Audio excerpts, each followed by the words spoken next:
Saudações, primeiro aos caros telespectadores que nos acompanham a esta altura. Saudar também ao Venâncio Mondlane e parabenizá-lo primeiro para a abertura e disponibilidade para este debate aberto. Venâncio, vetada a possibilidade de ir ao Parlamento, o que se pode esperar de si nos próximos 5 anos? Obrigada. Alexandre Schur. Boa noite e estão todos cumprimentados que estão neste momento a assistir ao programa e os meus parabéns ao Venâncio Mondlane pela persistência e determinação nesta sua candidatura. E também por ter aceito este desafio de vir aqui à televisão, porque não são todos os candidatos que aceitam isso. Quando se fala de frente a frente, logo há desistências, é massa. A primeira questão que eu tenho aqui é, nas eleições de 2023, o Venâncio Mondlane foi candidato à presidência do município de Maputo e, no fim, depois da divulgação dos resultados, veio ao público dizer que houve fraude e que ganhou as eleições a nível da cidade de Maputo. O que lhe garante que, desta vez, ganhando as presidenciais, vai ser entregue o poder? Portanto, essa é a primeira questão.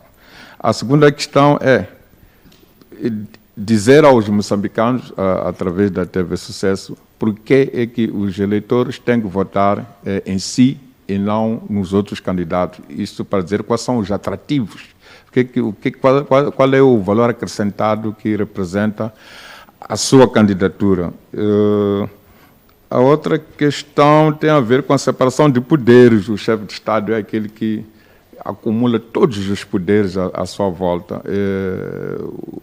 E depois isso está ligado também à questão da independência dos tribunais.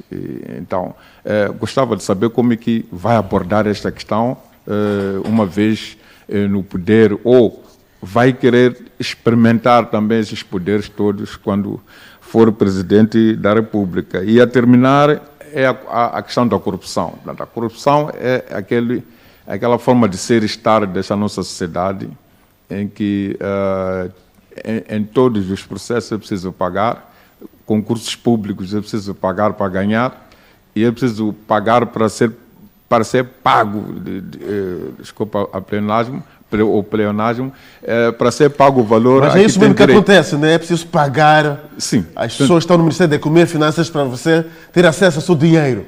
Não é o Ministério da Economia e Finanças, são os setores que lançam os concursos. Primeiro paga para ganhar o concurso, depois paga para ser pago, aquilo de que tem o valor a que tem direito depois de realizar as suas atividades. Então, a corrupção enraizou-se de tal forma que hoje é uma forma de ser e estar em Moçambique. Então, como é que espera atacar este fenômeno, corrupção, no Estado ou no país inteiro, quando for Presidente da República? Muito obrigado. Muito boa noite, engenheiro Venâncio Mondlane. As mesmas saudações dilatam-se ao vasto auditório. Fala, portanto, de desenvolver o capital humano e social. E quando fala-se de capital humano e social, nós, ou seja, temos um lençol disto, mas vamos nos focar fundamentalmente no setor da educação, por se tratar de uma indústria dos restantes setores.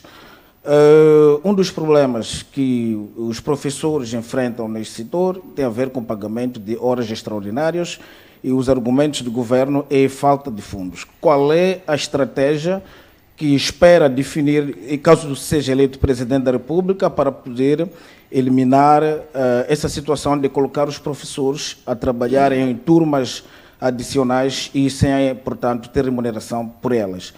Esta é a primeira questão. A segunda tem a ver efetivamente com o slogan da nossa educação, que é educação inclusiva, patriótica e de qualidade. A inclusão social é um fato que naturalmente encontra literaturas quer de forma empírica, localizada, nesse caso focalizada e até teórica. Como conduzir, portanto, as políticas de educação inclusiva em Moçambique de forma prática? Estamos a falar criação de condições infraestruturais e também de capital humano para poder responder em grande medida aquilo que chamaríamos de educação inclusiva. A última questão tem a ver efetivamente com as vias de comunicação terrestres. Em Moçambique, quando se fala de infraestruturas rodoviárias, portanto, é um problema que gera debates em toda a esfera pública.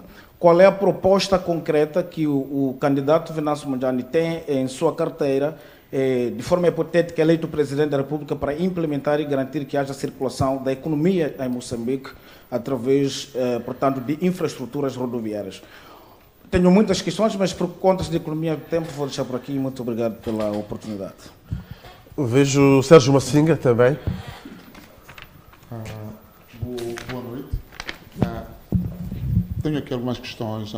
Uma delas tem que ver com a descentralização fiscal e financeira. Da forma como descreve, e tendo em conta o imperativo da unidade nacional, e depois, e também a questão que aqui foi colocada, por um lado, de alguma tendência separatista, reivindicações por aí. Como é que pretende, como é que pode-se garantir que, na verdade, essa descentralização seja eficaz, sem criar apetites para esta situação de possível separatismo ou então outra forma de governação que se possa aqui avançar? A outra questão tem que ver com Schur avançou aqui, em 2023 concorreu e pronto, e veio a dizer que verdadeiramente houve fraude, e por isso não conseguiu lá estar. Acontecendo isso de novo, em algum momento, por alguma hipótese, existe alguma forma de vir a implementar essas ideias brilhantes que tem estado a compartilhar com os moçambicanos? De que forma é que pode fazer? Porque parece que acredita muito nas suas ideias. E acreditando nelas, a governação, a presidência da República, ou então qualquer outra forma de acesso ao poder, é a única forma de implementar isso, ou existe alguma outra forma de o fazer? Como é que pretenderia fazer isso? A minha última questão tem que ver com as suas áreas prioritárias. Se tivesse que dizer aos moçambicanos uma única área que acha que se investir nessa área, praticamente a sorte de Moçambique muda, os moçambicanos ganham uma nova dinâmica, a realidade de desenvolvimento do país é outra. Qual é que seria essa área? Obrigado. Samba Mato, vejo Samba Mato também. Sim, muito boa noite, engenheiro Venâncio. Boa noite aos meus pares. Extensivamente quero cumprimentar a todos que nos veem a partir de casa. A minha questão vai ser mesmo direito à personalidade do próprio candidato, engenheiro Venâncio Mondlane.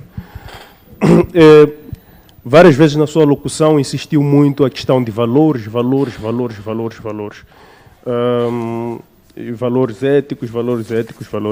O que eu quero compreender é que, durante algum tempo, como comentador, sempre fui uma das pessoas que defendi a ideia de o Venâncio Mondlane ser um político extraordinário, ser um político muito acima, com uma capacidade muito acima da média dos políticos em Moçambique, porque é um campo que eu já há muito tempo conheço muito bem, o espaço político, conheço quais são as deficiências que os nossos políticos têm. Mas há uma questão que já me foi confrontada várias vezes por diversos críticos do próprio engenheiro Venâncio Mondlane. Falam da questão de ser uma pessoa com caráter narcisista, em algum momento até ser uma pessoa insubmissa, ser até intriguista. E eu não tive nada a dizer a essas pessoas, porque é o comentário que as pessoas dizem. E eu queria saber como é que o engenheiro Venâncio se define como indivíduo, se acha que todos esses adjetivos que lhe são atribuídos, achas que são válidos ou não? Segundo, é candidato para governar um país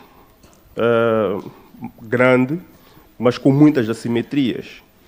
É um país com aproximadamente 50 anos de existência. Durante estes 50 anos, vivemos vários períodos da nossa história, entre as guerras, quando falo das guerras, estou a falar da guerra civil, que matou muita gente dentro deste país, um país martirizado, em que as pessoas reclamam bastante da questão da pobreza absoluta, e fala-se também da ineficiência governativa e da corrupção, que aqui os meus colegas fizeram menção.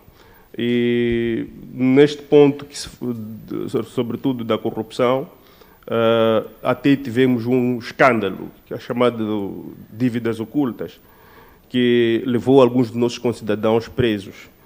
E eu queria saber se no coração do candidato Venâncio Mondlane há perdão e qual é o seu conceito de reconciliação, porque efetivamente há um sentimento de muito ódio que paira entre a nossa sociedade, em que as pessoas, por pouco ou por nada... Sabe, Mato, você está a falar de perdão aos corruptos, ou aos criminosos no geral? Eu penso para toda a sociedade. Eu falo dos corruptos, falo dos... Porque nós temos que olhar numa perspectiva que queremos construir uma sociedade. E há vários mecanismos para construir uma sociedade. E muitas das vezes esses mecanismos são flexibilizados por aqueles que lideram os processos. E o Venâncio Mondlane hoje é candidato, efetivamente, a presidente da República de Moçambique, que vai estar no topo da hierarquia e que os seus pensamentos políticos é que vão dominar durante os próximos 5 anos se for vencedor. Como é que ele pensa em lidar com essas matérias, uma vez que queremos construir uma sociedade e hoje estamos numa época que discutimos muito a questão da reconciliação nacional. Como é que ele pensa? Depois, minha última questão, por uma questão também de economia de tempo, podia fazer várias. Os jovens que seguem o engenheiro Venâncio Mondlane, muitos deles são jovens que defendem uma África governada com pensamentos africanos e até entendem que o Ocidente tem sido o grande empecilho, através do neocolonialismo, para o desenvolvimento do próprio continente africano, Moçambique em particular. Há bocado vimos o engenheiro Venâncio Mondlane na Europa e visitou vários países, conversou com diversas sensibilidades efetivamente, algumas dessas sensibilidades são essas que esses jovens procuram combater. Falamos aqui do FMI, Banco Mundial. Como é que o engenheiro pensa em governar dentro deste contexto que os jovens que o apoiam o pedem para fazer? Muito obrigado. Muito bem. Boa noite. Vejo aí Pedro Langa. Chabulo também. Boa noite a todos os espectadores em casa. Boa noite ao engenheiro Venâncio Mondlane. No nosso país é maioritariamente jovem e os jovens compraram várias ilusões durante esses quase 40 anos de governação. E uma das últimas tinha que ver com cerca de 3 milhões de empregos que foram prometidos que iam ser criados. O que acontece é que ainda não vimos quais são as linhas de governação ou de orientação do manifesto do candidato Venâncio Mondlane para os jovens, que são a maioria deste país, e eu acredito que serão até determinantes para aquilo que é a vontade eleitoral neste pleito eleitoral. É importante percebermos qual é o plano concreto que o candidato Venâncio Mondlane tem para os jovens, caso seja eleito, para os próximos 5 anos, tendo em conta que já vem de várias promessas, muitas das quais não foram cumpridas. O país, esta é a segunda questão, o país está quase que a viver uma crise de liquidez, embora não se assuma e não se informe aos moçambicanos de forma aberta. Como é que o engenheiro pensa em recuperar a economia do país? Que estratégia tem com vista a recuperar esta economia que está neste momento quase que em bancarrota, com quase todos os setores de atividade em greve, na função pública, só para citar alguns exemplos, e temos uma situação em que os salários entram a conta-gotas, às vezes até espera-se arrecadar receitas para pagar um setor e depois fica-se à espera das outras receitas para suprir o déficit. Portanto, é importante perceber qual é a estratégia que tem para recuperar a economia do país e recolocar o país na rota de desenvolvimento. Falou aqui de que poderá ser o candidato de uma frente eleitoral unida que engloba outros partidos políticos e forças da sociedade civil. A minha pergunta é, sendo candidato de várias forças políticas que estão neste momento na corrida eleitoral, não estaria a dispersar votos ao apostar em vários, ou endossar o seu apoio? Todos nós sabemos que tem um grande capital e tem um público que o segue. Ao dispersar esses votos, não estaria a prejudicar, por exemplo, a possibilidade de, por via de uma aliança, chegar a ter uma bancada aliada dentro da Assembleia da República? É mais ou menos isso que eu gostava de perceber. Muito bem, vejo também Pedro Langa. Boa noite aqui a todos e vou direto às questões. As minhas questões prendem-se exatamente no próprio manifesto do Venâncio Mondlane, em que coloca como primeiro pilar questões de ordem de alteração social ou de alteração daquilo que é o Estado. A questão que se faz é como é que vai conseguir fazer esta alteração, tendo em conta que, pelo menos, se ganhasse nos 5 anos, não teria uma bancada parlamentar que o suportaria. E depois, nós vemos aqui que, do ponto de vista daquilo que é a navegação política que faz, quer muito ir naquilo que é a sua convicção. Acredita realmente que está a trazer a estas forças que podem alterar a convergir naquilo que é o seu pensamento. Falo, por exemplo, o Conselho Constitucional foi o primeiro a aprovar o Venâncio Mondlane como candidato a presidente. E depois veio o CNE que chumbou aquilo que seria a sua força parlamentar. Então, como é que pensa depois trazer estas forças? E depois, vou para o pilar número 4, em que fala da paz e reconciliação nacional. Sempre defendi que o Venâncio Mondlane tem muitos ideais, tem a sua visão, independentemente do resultado que alcançar, é um fenómeno político. A pergunta que se faz aqui nota-se em si e nota-se também naqueles que o acompanham alguma intolerância a certas questões. Será que depois da sua eleição será este o cenário que nós vamos viver? Será que não vamos decrescer naquilo que são os índices de liberdade de imprensa? E vou para a última que o Tchambou tocou, mas eu vou colocar a questão de uma maneira diferente. De facto, o manifesto nos seus pilares, ele é audaz. No entanto, temos que questionar que fatores é que vai levar para a modernização da economia, porque aqui nós estamos a ver que o que o Venâncio Mondlane está a fazer agarrou a situação atual, que é satisfação ou insatisfação daquilo que é o estágio da economia e o estágio social, e diz que quer transcender para o outro lado e quer ganhar a força daqueles que estão enfraquecidos neste espaço. A pergunta que se faz existe essa capacidade nos fatores que elegeu de transformação para, em 5 anos, trazer uma resposta concreta? E obrigado. Muito obrigado, Pedro Langa. Edson Massinga. Boa noite ao engenheiro e boa noite aos meus colegas. Eu também vou me cingir naquilo que é a industrialização, sabendo que o primeiro plano que o FMI e o Banco Mundial foi falir as empresas nacionais.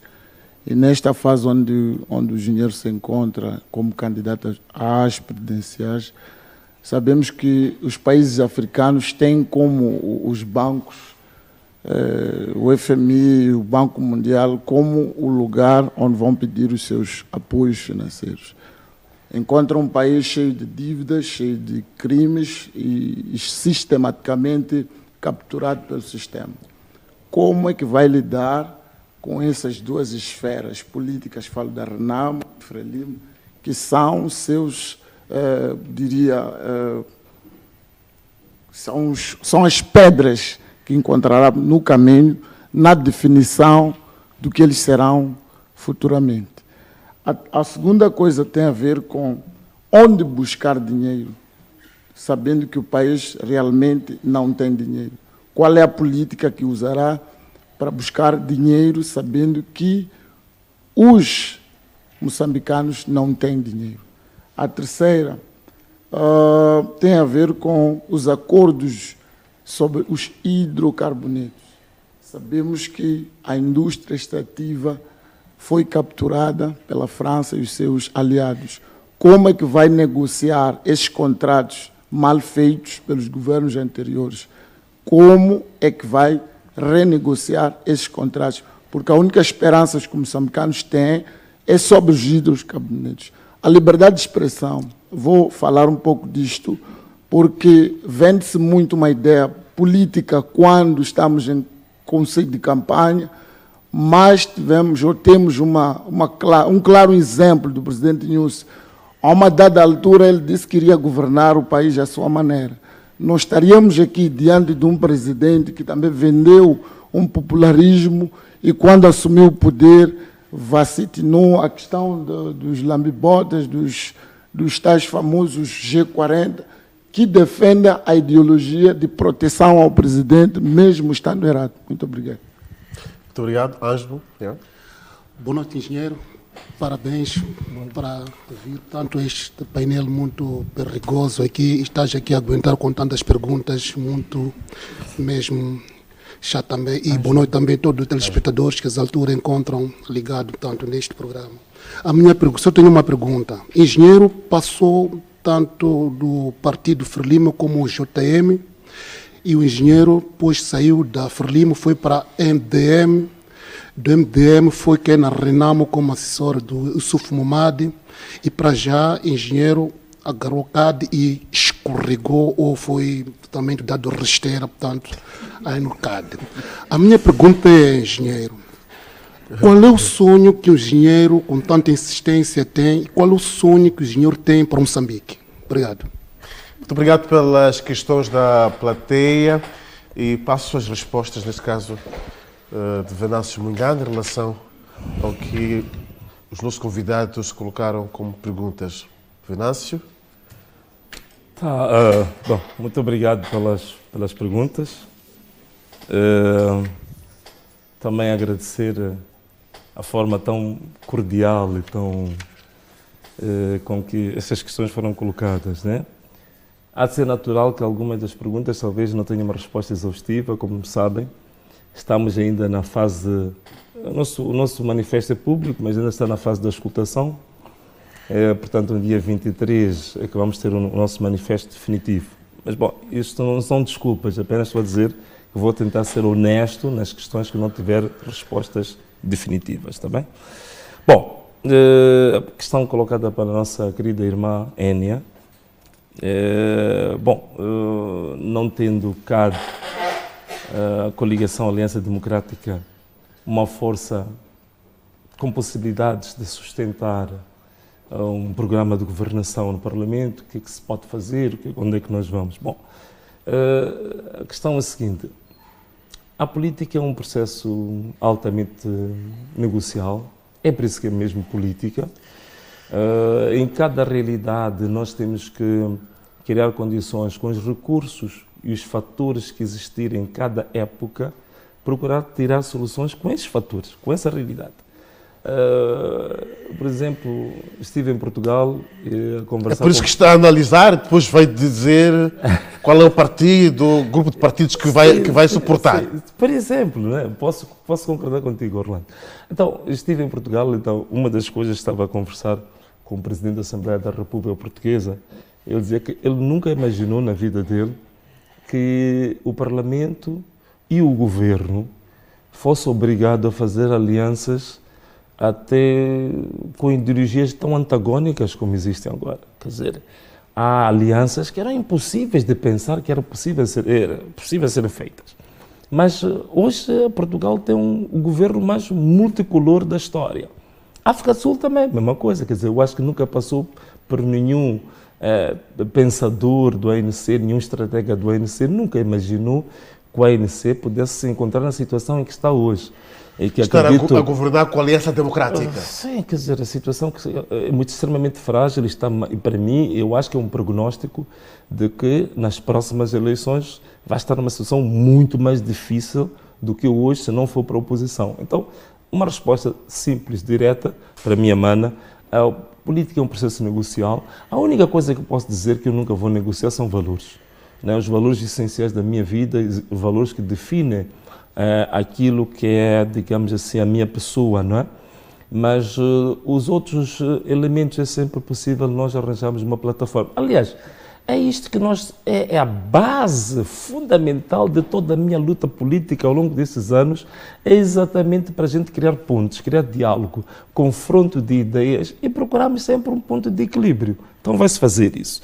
Em relação ao meu mano, Chiuri, sim, quer dizer, o 2023 houve a fraude, graças a Deus. Esta fraude não é muito falada por uma razão muito simples. É 2023? 2023, eleições autárquicas, não é? Eu concorri como cabeça de lista para a cidade de Maputo. Não se fala muito dessa fraude por uma razão muito simples. É a primeira situação na cidade de Maputo em que não só se fala da fraude, mas se apresentam evidências sobre a fraude. É por isso que, logo a seguir, eu pessoalmente tive a iniciativa e convocamos uma reunião com o corpo diplomático acreditado em Moçambique, no Caiacuanga, onde nós apresentamos as evidências da vitória e deixamos os elementos com eles, digitalizados, atas editais de todas as mesas, para que essas mesmas embaixadas fizessem os cálculos por si sós. Graças a Deus chegaram aos mesmos resultados que nós tínhamos. Da mesma forma que o consórcio Mais Integridade, que engloba cerca de 7 organizações da sociedade civil credíveis em Moçambique, tiveram justamente os mesmos resultados que nós. O que acontece, mano, o Chiuri, o que é importante, eu acho, é nós fazermos a nossa parte. Há elementos que estão sob o nosso controle. Quais são os elementos sob o nosso controle? Fazer um bom manifesto, fazer uma boa campanha, organizar os nossos agentes para uma boa fiscalização do processo eleitoral, fazemos uma contagem paralela em tempo recorde. Está a dizer que não tem sob o seu controle a questão ou não da fraude. Sim, nós vamos nos focar naquilo que nós temos controle. O último elemento que eu tenho a dizer, quem quiser vai ver mais ou menos esses foram os pontos estratégicos para a nossa vitória na cidade de Maputo. O último é termos um sistema de contagem paralela que permita em tempo real a contagem estar a ser acompanhada em qualquer parte do mundo. E isso é possível ser feito hoje com tecnologia. Portanto, eu a meter, por exemplo, a Josina Machel, sala 1, por exemplo, CAD 100 votos e outro partido 50 votos. No momento em que estou a digitalizar isso, quem estiver na Singapura, ou estiver em Hong Kong, ou estiver em Dubai, poder acompanhar em tempo real a nossa contagem. Isso nos permitiu uma coisa extraordinária. Antes dos órgãos públicos, não estou aqui para falar mal de nenhuma televisão, mas é o que acontece. Antes da televisão pública começar a lançar aqueles balões de oxigênio com números falsos para mudar a mente das pessoas e fazer a lavagem cerebral, nós já tínhamos os resultados E a eleição aconteceu no dia 11, no dia 12, às 2 horas de madrugada, estamos a dar uma conferência de imprensa a anunciar os resultados da nossa vitória. A estratégia de Venâncio Mondlane será a exposição dos resultados? A exposição dos resultados e também, para além disso... E o trufafá nas ruas? Os links que nós vamos fazer para os organismos nacionais e internacionais para terem acesso a essa informação. Isso é importante. A outra componente que nos faltou até hoje é a componente, digamos assim, da reivindicação dos nossos resultados em instituições de justiça afins a nível internacional. Isso nunca se fez em Moçambique, mas existem. O nosso grupo de advogados fez um estudo muito pormenorizado sobre isso, quais são os protocolos internacionais que existem, quais é que estão ratificados, em que nós, a partir destes protocolos ratificados, nós pudéssemos recorrer sobre as injustiças, sobre a fraude que aconteceu em Moçambique. Infelizmente, em 2023, nós fomos impedidos de avançar para, digamos, esta variável internacional. E eu acredito que em 2024 não há ninguém que nos vai impedir de fazer. Também, em relação... Foi impedido pela RENAM? Fomos impedidos pela direção da RENAM, claro. Isso já foi público, já foi falado. Então, em relação a outra questão, por que as pessoas devem votar em mim? Quer dizer, é um bocado difícil a gente ser juiz em causa própria, não é? Mas vou falar um bocadinho sobre o programa que a gente traz. Primeiro, eu acho que é o primeiro programa que traz, para além do manifesto em si, é o primeiro programa que fala de compromissos. Portanto, há um conjunto de 5 compromissos que eu, como candidato, assumi perante o público e eu disse: estes compromissos devem ser cobrados a qualquer momento pelo meu povo. E até fiz um desafio aos outros candidatos. Eu disse: há uma série de compromissos que eu acho que antes de nós entrarmos para as eleições, nós temos que assumir com o povo e dizer que nos cobrem isto. Então, esses compromissos eu já assumi e eu acho que nunca havia coisa idêntica a ser feita antes. Dar um exemplo de um dos compromissos. Toda a gente fala de excessivos poderes sobre o Presidente da República. Isto é um debate, digamos assim, corriqueiro, né? Toda a gente fala sobre isto em Moçambique. E toda a gente também diz que é necessário retirar esses poderes e distribuí-los para os outros órgãos de soberania. Estou plenamente de acordo. O único problema com esta medida é que, se hoje você quer fazer isso por via de uma maioria parlamentar, hoje a maioria parlamentar pode retirar esses poderes. Se amanhã tivermos uma maioria parlamentar de outra cor, pode voltar a repô-los. Então, a nossa proposta em relação a isso e o nosso compromisso, este é um compromisso, nós queremos referendar esses poderes. Portanto, nós, depois de 3 meses da tomada de posse, vamos criar todas as condições para haver um referendo sobre o conjunto de poderes excessivos do Presidente, se o povo diz sim ou se o povo diz não. A partir de uma decisão referendada, tu tens estabilidade nessa decisão. Porque não foi por maioria parlamentar, foi pela vontade do povo. Esse é um dos compromissos que nós assumimos. Por exemplo... Entretanto, pode haver outro referendo para mudar, se for o caso. Mas se for o povo a fazê-lo, não há problema nenhum. O povo, se quiser mudar 10, 15, 50 vezes, é soberano. A soberania reside nisso. É um exemplo. E outras questões também têm a ver com esta questão. Vou interligar com outra, penso que o Sozinho também levantou. Não foi o Sozinho, acho que foi o nosso amigo, o Samamad, que falou dos valores, né? Por exemplo, em relação, fazendo uma pequena ponte. Quando nós falamos de valores, logicamente que essa é uma palavra abstrata, né? Claro, as pessoas vão dizer valores, toda a gente também pode falar de valores. Você quer dizer o que é com valores?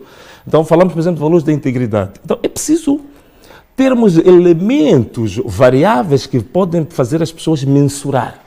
Há valores ou não há valores? Ele está falando de valores, como é que nós vamos ter certeza que há valores ou não? Uma das questões simples.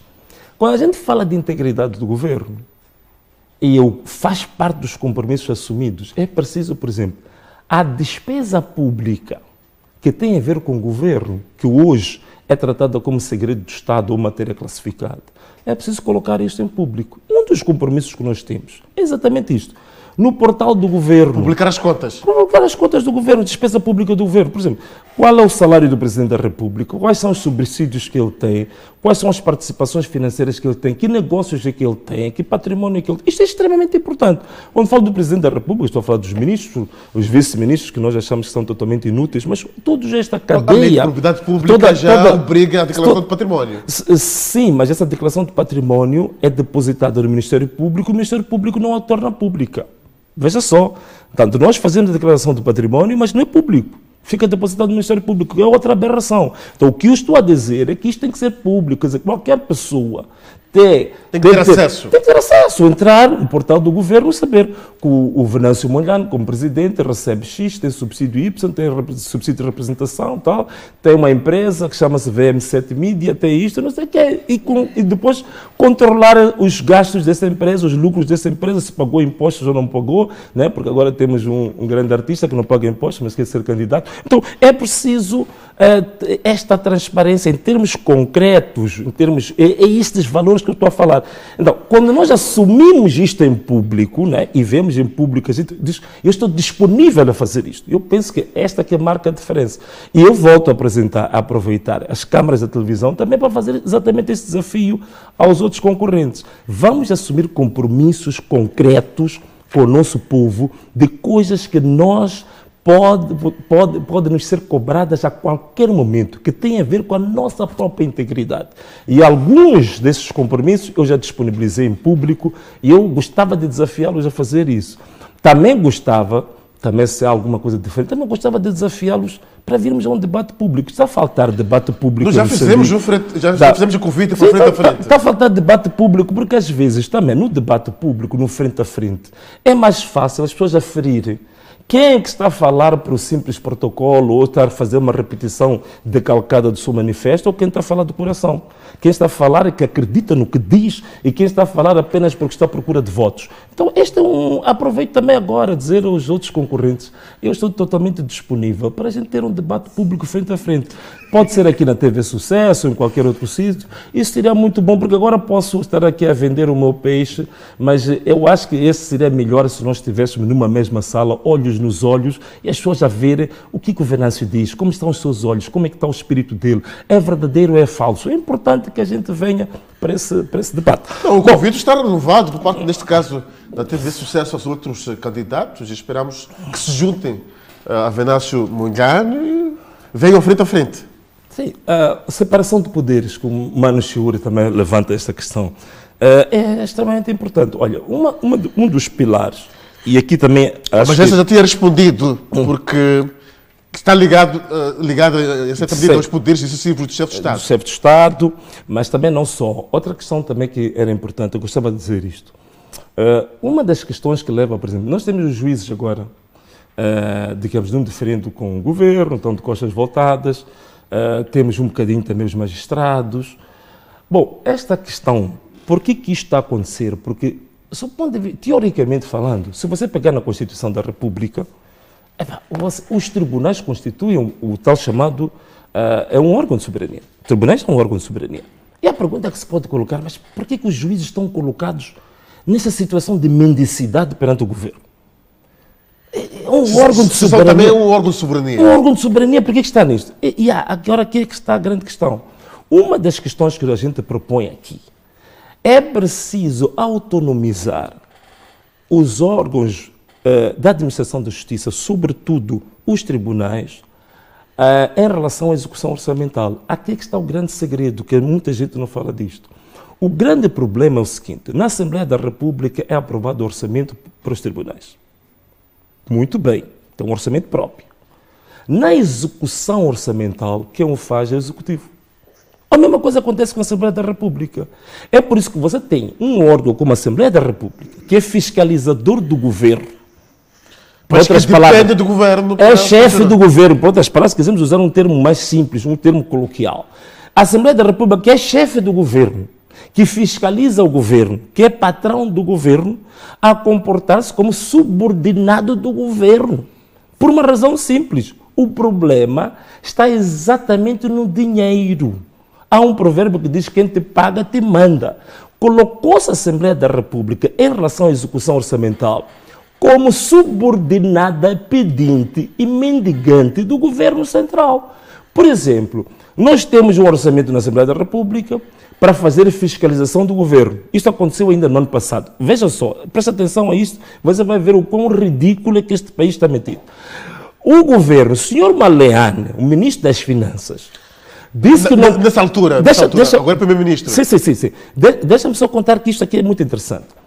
O governo disse que não poderia dar dinheiro à Assembleia da República para uma das suas funções fulcrais, que é a fiscalização do governo. Normalmente, uma das sessões da Assembleia é dedicada aos deputados irem ao terreno fiscalizar o governo.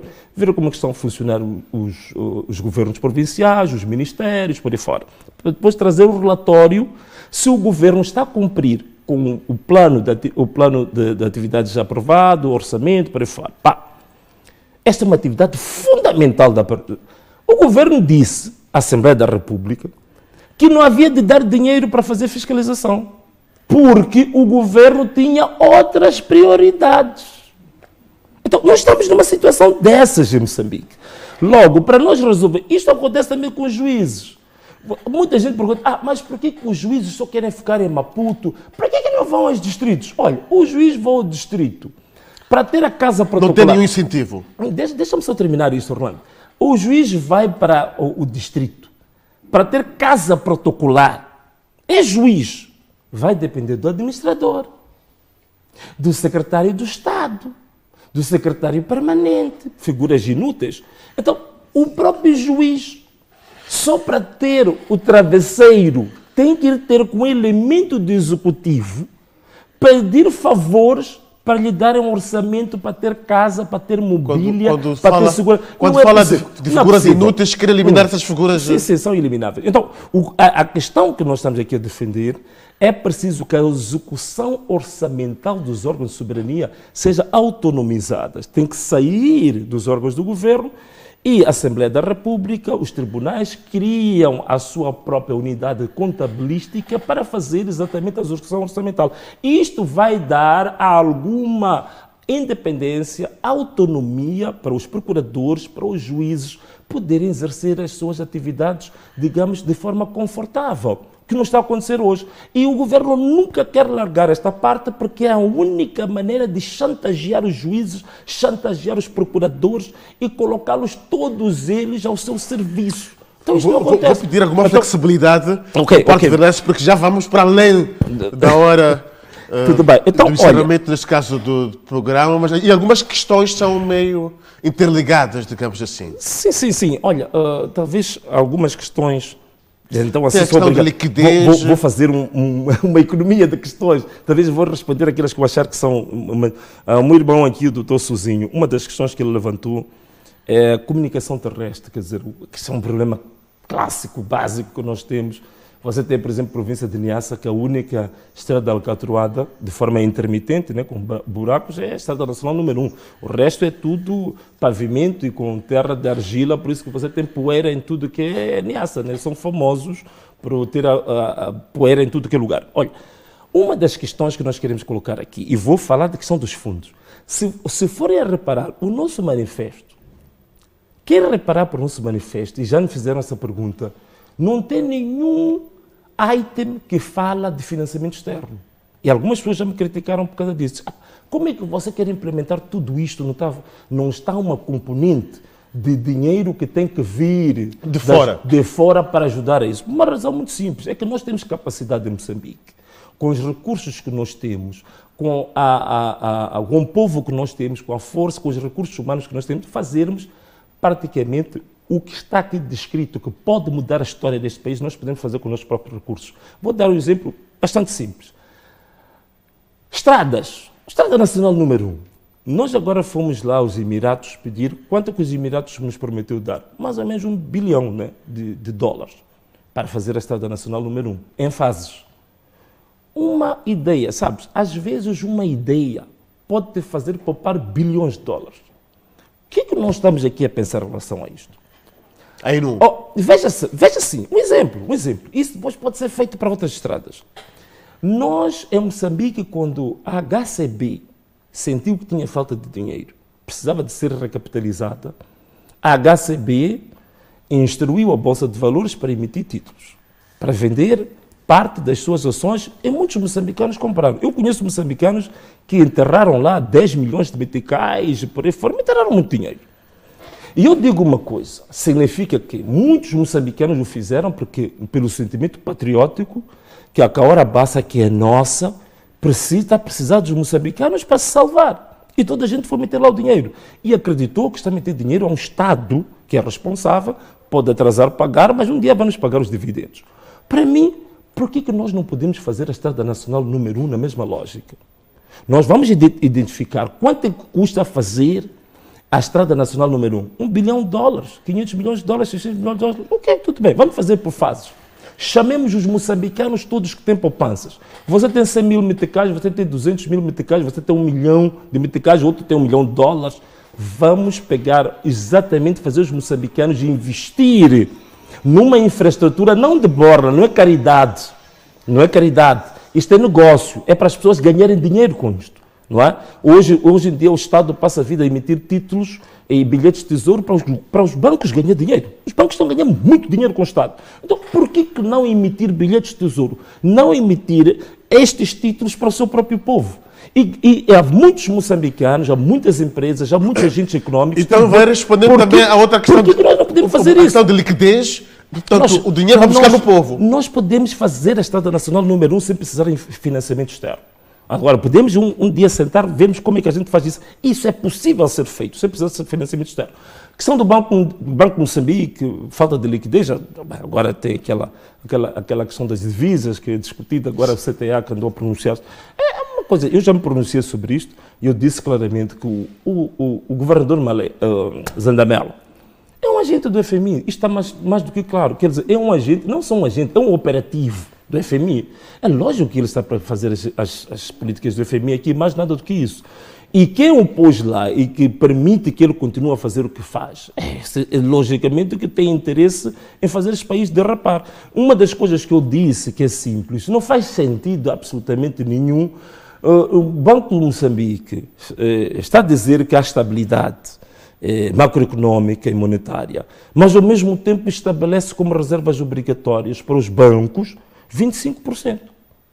25% de reservas há incongruência. Logicamente que sim. E o que é que isto vai criar? Isso vai, logicamente, colocar a taxa de juros mais alta.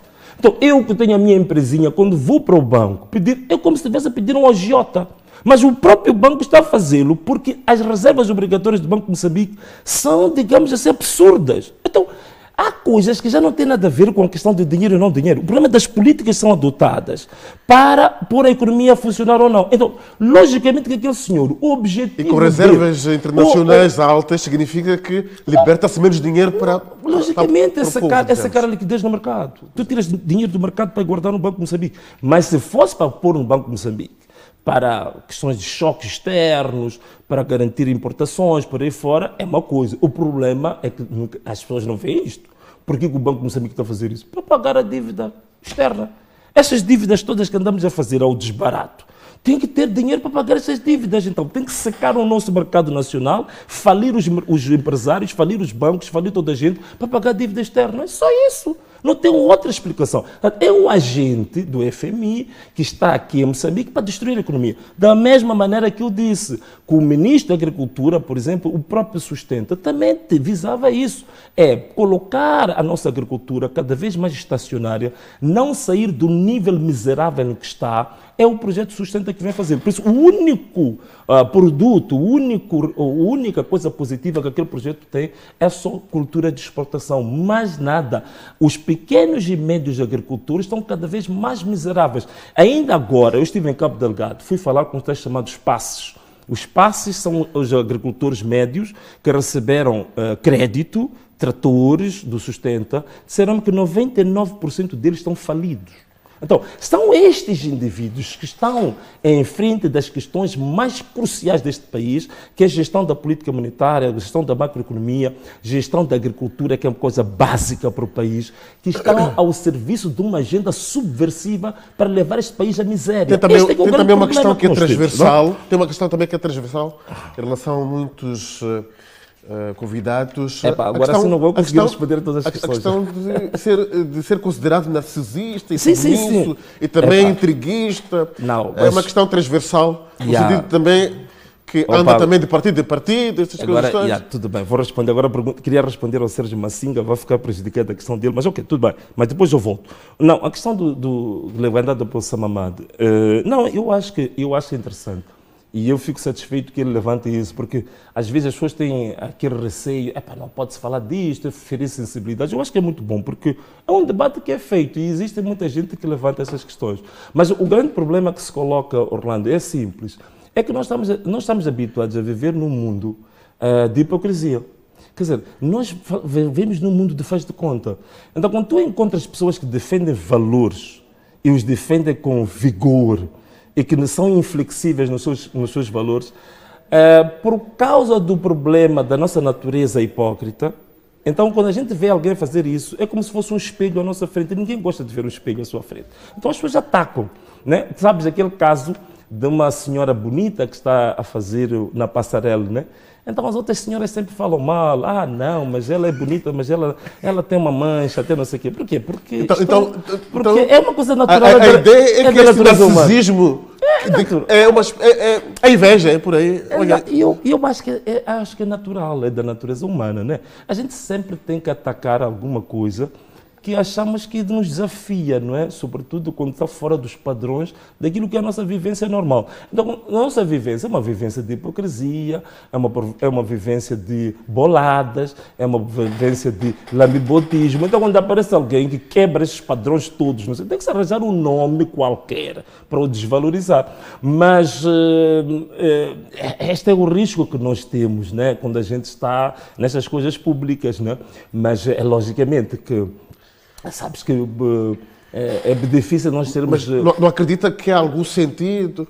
Foi candidato para a autarquia de Maputo em 2023, agora já é candidato presidencial, portanto um objetivo pequeno e um objetivo bem maior. Portanto, as pessoas não estavam a entendê-lo, é isso? Não. É assim. Agora, talvez alguma palavra, Samamad disse assim, insubmisso, né? Talvez sim. Eu acho que essa palavra talvez sim. Quer dizer, mas não insubmisso no sentido de intriga, no sentido da confusão, mas insubmisso... Portanto, está a negar ser intriguista. Não, insubmisso no sentido de insubmisso à desordem, insubmisso, digamos assim, a tudo que são valores que eu acho que são valores perniciosos para essa sociedade. Eu vou ser insubmisso em relação a isso. Então, por isso que vou dizer uma coisa. Uma das vezes eu fiz um desafio aqui em público. Se tu vais reparar uma coisa, em todas mesmo estes partidos que eu passei, que dizem que você andou em muitos partidos, tu nunca vais encontrar ninguém que tenha vindo a público, por exemplo, criticar a minha competência, ou criticar a minha pontualidade, criticar o foco nos objetivos. Tu vais ver que ninguém fala disto. Então, logicamente, que é natural, né? Quer dizer... Procurou-se nomes. Naturalmente, isso é natural. Quer dizer, pelo menos se você não encontrasse... Eu também não sou perfeito, não sou nenhum Deus. Tenho defeitos, é natural que as pessoas têm que buscar alguma coisa para também provar que nós somos deuses. E eu agradeço por isso, porque ao ser criticado desta maneira, também evito que haja muita gente a endeusar-me. Até aproveito agora as câmaras da televisão para pedir às pessoas para parar de me chamar esses nomes. É o Salvador, é o Messias. Meu Deus, Messias para mim é o meu esteio, o centro da minha vida. É o meu verdadeiro Salvador de todos nós. Portanto, não me chamem esses nomes de Salvador, de Messias. Eu sou um simples mortal, com os meus defeitos, e que estou a fazer uma luta que eu acho que é uma luta para o benefício de todos. Não é só isso. Então, o que mais posso dizer, Orlando? O Sérgio Massinga, de descentralização, se isso não pode trazer uma espécie de um separatismo, não. Olha, Sérgio, eu agradeço muito a questão, mas uma das questões que nós logo na independência tivemos, acho que já ouvimos falar, por exemplo, a palavra federalismo, por exemplo, foi uma palavra muito diabolizada. Se você levantar essa palavra federalismo, quer dizer, você era visto como um indivíduo digamos assim, antipatriota ou contra-revolucionário, por aí fora. É como falar, por exemplo, termos como regionalismo, né? Dava-se uma conotação sempre negativista, mas estes são sistemas da administração pública que são adotados, por exemplo, Brasil é um país federal, a Alemanha é um país federal, os Estados Unidos é um país federal. Portanto, se calhar esta questão da descentralização fiscal esteja um pouco próximo desses países. Ainda não é propriamente o federalismo, mas são formas de gerir e desenvolver localmente, digamos, os distritos, as sociedades. Aliás, era muito importante a gente ler o livro de Severino Guenha, que para mim é a maior referência da filosofia moçambicana, o livro que ele escreveu sobre Eduardo Mondlane. Ele disse uma coisa curiosa, que muita gente agora nem gosta de comentar. Ele disse que, apesar de Eduardo Mondlane não ter usado a palavra federalismo, mas todo o pensamento econômico do Mondlane conduz para a construção de um Estado federal. Quer dizer, o Severino Guenha disse isso. Então, eu penso que é isto, esta questão da descentralização financeira. O problema é que criaram-nos uma ideia, justamente por causa do sistema econômico e político que nós assumimos depois da independência, demasiado centralizado. Então, criou-se uma ideia nos moçambicanos de que é sempre perigoso falar desta questão da descentralização. E pior, falar da descentralização do dinheiro.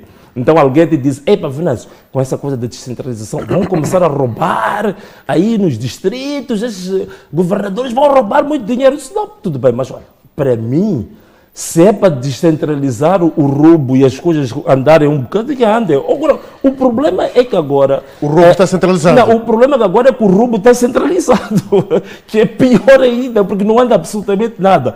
Então, essa que é a grande questão. A outra... E mesmo para terminar, Venâncio... já vamos terminar. Porque as questões... Queria responder ao Tchambula, que é um grande amigo meu. Exato. Por favor. Que é meu amigo, que às vezes nós trocamos umas picardias assim ao telefone e tal, mas é bom, pelo menos a gente debate muito. Então, as questões que ele coloca tem muito a ver com isso, né? Bom, nós aqui estamos a falar das questões, o que ele coloca aqui, a questão do emprego, né? 3 milhões de emprego que foi a promessa que foi feita no quinquênio anterior e depois não se concretizou nada disto. Bom, simples. A nossa abordagem em relação ao emprego é simples e linear. Não existe nenhuma linha, nenhum componente aqui do manifesto que promete empregos a ninguém. Porque prometer empregos em Moçambique não só é desonesto, né? Se me permitir usar um termo assim que toda a gente sabe, é uma mafia, né? Dizer que vou oferecer empregos. Porque você tem aquilo que o Instituto Nacional de Estatística nos dá como dados. Todos os anos, nós temos 350 mil jovens que atingem a chamada idade economicamente ativa que vão ao desemprego. Todos os anos. Então, tu não tens capacidade, não tens, na situação atual, não tens uma economia que possa absorver 350 mil postos de emprego por ano. Não tens essa capacidade. Pelo contrário, a nossa economia nos últimos 10 anos, o emprego está-se a deteriorar, porque muitas empresas estão a falir, estão a ser quebradas. Então, a promessa de emprego pelo Estado, que não tem empresas, que não gera rendimento, não gera nada, as próprias empresas do Estado estão todas falidas, é uma grande mentira, uma grande mafia, porque o Estado não tem essa capacidade. Então, o que nós podemos fazer? A única forma de gerar emprego é você ter maior dinâmica econômica por via dos privados. É a única forma que tu tens para gerar emprego. Não pode ser por uma via administrativa do Estado. Como é que tu vais fazer isso numa realidade em que tu tens uma liquidez baixa? E como é que pretende dinamizar essa economia para então, que gere empregos? Olha, em relação à juventude, a medida aqui é muito simples. É preciso nós fazermos um link, esta medida também é o que eu ia falar um pouco da educação, é preciso nós fazermos um link, graças a Deus, estamos a ter dividendos da nossa indústria extrativa. Ainda hoje, o Jornal Notícias tirou um dado muito interessante, que disse que no primeiro trimestre de 2024, nós tivemos receitas provenientes da indústria extrativa 480 ou 450 milhões de dólares. Veja lá o que é isto. Isto é muito dinheiro de receitas, vindo da indústria extrativa. Para mim, nós temos que fazer um link entre estas receitas. A única coisa que este povo tem, a única riqueza que este povo tem são recursos naturais. Então, Recursos naturais é o quê? O que é que nós trazemos de recursos naturais? Preciso fazer um link disto, para mim, com a abertura de oportunidades de financiamento para a iniciativa juvenil. Nós temos de traçar diferentes plafons em função da dimensão e da natureza dos negócios. Negócios para 300 mil meticais, 600 mil meticais, 1 milhão de meticais, 2 milhões de meticais. Isto como política do governo. Apresenta os teus projetos, são sustentáveis a uma equipe de avaliação de risco desses mesmos projetos e financiamos os nossos próprios jovens. Não há esse outra dinheiro maneira. saindo da indústria extrativa. Não temos maneira de mudar uma economia no estado em que está, senão por via do financiamento direto à iniciativa privada. Não tens como fazer isso. Um exemplo típico disso foi a crise que os Estados Unidos teve em 1929. O que fez o boom para os Estados Unidos ser aquilo que é hoje. Quando a crise teve em 1929, nessa altura, a solução foi tirar dinheiro de receita pública que o Estado deve financiar o privado. Fez aquele país explodir. Aquilo tu impulsionas a inovação, impulsionas a iniciativa privada, o emprego, o país cresce. O país nunca vai crescer com negócios normais. O país vai crescer com negócios fora do padrão, com iniciativas, com inovação, com projetos, com startups, como se diz, da juventude. E isso é que vai fazer o país crescer e dar um salto. Então, essa é a nossa perspectiva do negócio. Como é que é possível? Nós temos um jovem ali, que uma vez eu vi na televisão, que ele fez um sistema de geração de eletricidade para a sua casa e para o vizinho. E foram lá fazer uma entrevista, não sei se foi a TV Sucesso. E perguntou ao seu jovem, mas como é que tu fizeste isto? Eles explicaram como é que ele fez, tem umas lâmpadas acesas, uma inovação do jovem. Ele dizia que o meu sonho é produzir energia para todo o meu bairro. E a minha pergunta é, tu tens uma situação daquelas? Uma inovação que é barata. Tens possibilidade de até termos uma patente nacional. E para além de ajudarmos aquele jovem, amanhã nós estaremos a vender esta patente para o mundo. Tens uma oportunidade ali de crescer o jovem, crescer o país. E tens inúmeros exemplos desses neste país. E jovens inovadores com iniciativas extraordinárias. E nós não conseguimos abarcar isso, não conseguimos financiar isto, não conseguimos industrializar isto. Hoje em dia, estamos aqui a comprar. Cada um de nós ginga aí em casa porque a minha camisa é Nike, tenho um ferro de engomar que é Philips. Olha lá, isto aqui não começou assim como você vê aquele filme. Foram invenções, muitas delas rudimentares, mas foram elas adotadas pelos Estados, financiadas pelos Estados, fizeram crescer e fizeram grandes marcas.